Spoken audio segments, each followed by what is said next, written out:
राधे राधे, हरे Krishna. RS Kanaria 12 में आप सभी लोगों का स्वागत है। आप सभी माताओं बहनों को वट सावित्री व्रत की हार्दिक शुभकामनाएं। आपका वैवाहिक जीवन बरगद के वृक्ष की तरह मधुर और चिर स्थायी हो। आपके पति की दीर्घायु हो। प्रिय माताओं और बहनों, इस बार वट सावित्री व्रत 16 मई दिन शनिवार को रखा जा रहा है।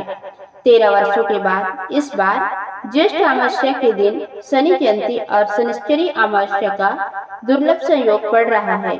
इसलिए यह दिन वट सावित्री व्रत को और भी खास बना रहा है। प्राचीन मान्यताओं के अनुसार इसी दिन देवी सावित्री ने पतिव्रत धर्म का पालन करते हुए यमराज जी से अपने पति सत्यवान के प्राणों को पुनः प्राप्त किया था।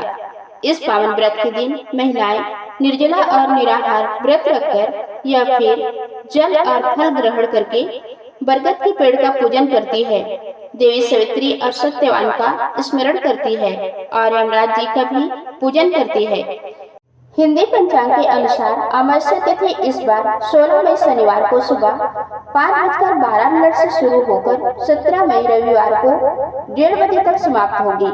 यह देखा जाए तो शनिवार की देर रात का समय होगा और वट सावित्री पूजा का प्रातःकालीन मुहूर्त रहेगा सुबह 4:12 से 8:50 तक।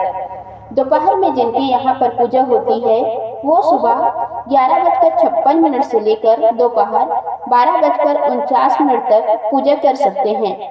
इसके अलावा शाम की पूजा और दीपदान आदि शाम 7:04 से लेकर रात 8:08 तक की जाएगी। इस बार ज्येष्ठ मास में अधिक मास भी पड़ रहा है और ज्येष्ठ मास की 2 अमावस्या तिथि पड़ने वाली है। ऐसे में एक तो ज्येष्ठ अमावस्या होगी और दूसरी होगी अधिक मास ज्येष्ठ की अमावस्या। तो आपको केवल ज्येष्ठ मास की अमावस्या के दिन ही वट सावित्री का व्रत रखना है, जो कि इस बार 16 मई दिन शनिवार को है। वट सावित्री व्रत को बड़ मावस या बरगदही अमावस्या के नाम से भी जाना जाता है और इस दिन बरगद के वृक्ष की पूजा करके माता बहनें बरगद के वृक्ष में एक दिन पहले भिगोए गए काले चने अर्पित करती है। सत्यवान सावित्री की प्रतिमाओं की पूजा करती है। 16 श्रृंगार की सामग्री अर्पित करने के बाद बांस के पंखे से हवा करती है। बरगद के वृक्ष को जल से सींचकर 5, 7, 11 या 108 बार परिक्रमा करने के बाद में सबसे अंत में आरती की जाती है। कोई भी व्रत बिना मंत्रों या बिना कथा के अधूरा रहता है, इसलिए कुछ खास मंत्र हैं जो कि आप बरगद के वृक्ष की पूजा करते समय या फिर परिक्रमा करते समय कर सकते हैं।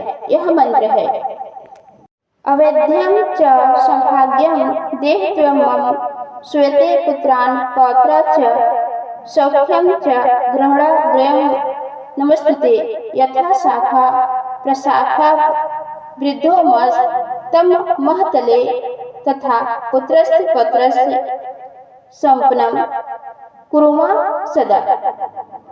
इसके अलावा आप ओम नमो भगवते वासुदेवाय मंत्र का जाप भी परिक्रमा करते समय कर सकते हैं। इस बार 16 मई शनिवार को ब्रह्म मुहूर्त सुबह 4:12 से 5 बजे तक रहेगा। सूर्योदय होगा सुबह 5:49 पर। सूर्यास्त होगा शाम 6:57 पर। राहु काल सुबह 9 बजे से 10:30 बजे तक रहेगा। कोशिश करिएगा कि राहु काल लगने से पहले या फिर राहु काल की समाप्ति के बाद ही आप पूजा करें। राहु काल के समय पूजा पाठ से जुड़ा हुआ कार्य करने से बचना चाहिए, लेकिन इस समय आप राहु केतु से संबंधित उपाय कर सकते हैं या दान इत्यादि दे सकते हैं। और जो भी माताएं अगले दिन सूर्योदय होने के बाद व्रत का पारण करती हैं, उन्हें 17 मई दिन रविवार को सुबह ब्रह्म मुहूर्त में पूजा करने के बाद में सुबह 5:48 के बाद ही व्रत खोलना चाहिए। हालांकि सुबह 5:30 बजे पर भी जहाँ जहाँ सूर्योदय हो चुका होगा वहाँ पर रहने वाली माताएं बहनें अपने स्थानीय सूर्योदय के समय के अनुसार व्रत का पारण कर सकती है। हमारे स्थानीय समय अनुसार सुबह 5:48 पर सूर्योदय होगा। तो दोस्तों, ये थी आज की वीडियो। उम्मीद है आपको जानकारी अच्छी लगी होगी। धन्यवाद।